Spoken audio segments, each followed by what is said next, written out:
हरामखोर लोग हैं जो किसी भी मॉब लिंचिंग में हिंदू मुस्लिम एंगल ढूंढने लगते हैं, ध्यान रखना। और जो भी इसकी बात करेगा इनसे बच के रहना।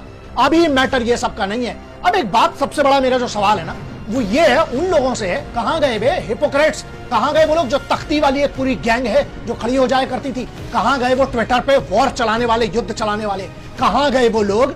30 वर्ष का एक आदमी नीलेश तेलगड़े, गाड़ी चलाने वाला ड्राइवर, एक ब्राह्मण साधु महाराज जिनका नाम सुशील गिरी महाराज 35 साल के, और एक 70 वर्ष के वृद्ध व्यक्ति माननीय एक महाराज, एक साधु कल्प वृक्ष गिरी महाराज, इन तीनों की भीड़ ने मार मार के हत्या कर दी। आप सबको पता होगा। अभी देख लेना तुम, हिंदू मुस्लिम सिख ईसाई करने वाले इसमें आ जाएंगे। बहुत बड़े जहर है, बहुत बड़े नमक हराम है, बहुत बड़े हरामखोर लोग हैं जो किसी भी मॉब लिंचिंग में हिंदू मुस्लिम एंगल ढूंढने लगते हैं, ध्यान रखना। और जो भी इसकी बात करेगा इनसे बच के रहना।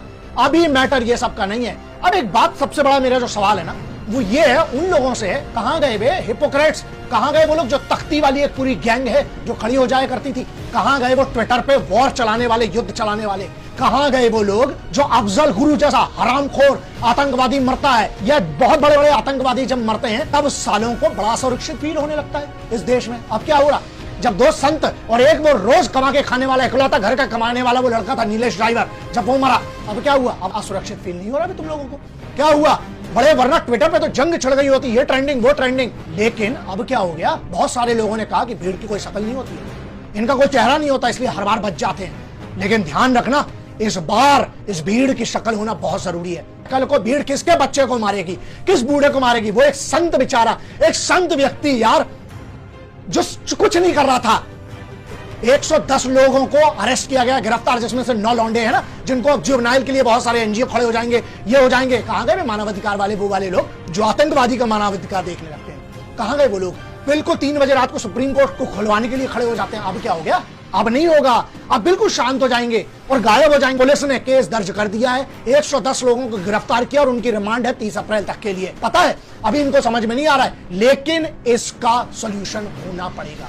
पब्लिक में जब एक संत को मारा जाता है, सुनो, मुझे ये हिंदू मुस्लिम वाली चीज से नफरत थी है और रहेगी, मैं आज पर कह रहा हूं। अच्छा, और रही बात मेरी, चाहे वो तबरेज अंसारी का मामला हो, चाहे वो चंदन गुप्ता का मामला हो, हर बार जब जब मॉब लिंचिंग हुई है, याद रखना, मेरे वीडियो उठा के देख लो, मैंने ये बात कही है, सिर्फ मुसलमान नहीं मर रहा है, सिर्फ हिंदू नहीं मर रहा है, यहाँ पर हिंदुस्तान मर रहा है, यहाँ पर हिंदुस्तान के कानून का डर मर रहा है, और वो इंसान के अंदर का ईमान मर रहा है जो पत्थर चलाते। इन लौंडों को तुम बच्चों में गिरोगे जो बूढ़ों को वहां पर मार मार के लाठियों से, हथियारों से उनको मार डाला। इसके लिए क्या कहोगे बे, इसके लिए क्या इसको भी तुम धर्म का एंगल देना चाहते हो, इसको भी हिंदू मुस्लिम में बांटोगे। तो FIR रजिस्टर किए, जितनी इन्फॉर्मेशन लिमिटेड है मेरे पास, लेकिन जितनी है उसके हिसाब से ये बहुत क्लियर है। 6 सेक्शन लगे हैं इंडियन पीनल कोड, भारतीय दंड संहिता के हिसाब से, सेक्शन 302, सेक्शन 148, सेक्शन 149, इसके अलावा 120B, सेक्शन 427, ये 6 धाराएं लगी है इन लोगों के ऊपर। कानून की कमी नहीं है, कानून सही है, कानून मॉब लिंचिंग के खिलाफ बहुत तगड़ा है, लेकिन उसको इंप्लीमेंट करना पड़ेगा। CID को इसको हैंडओवर कर दिया गया है। 2 सब इंस्पेक्टर थे,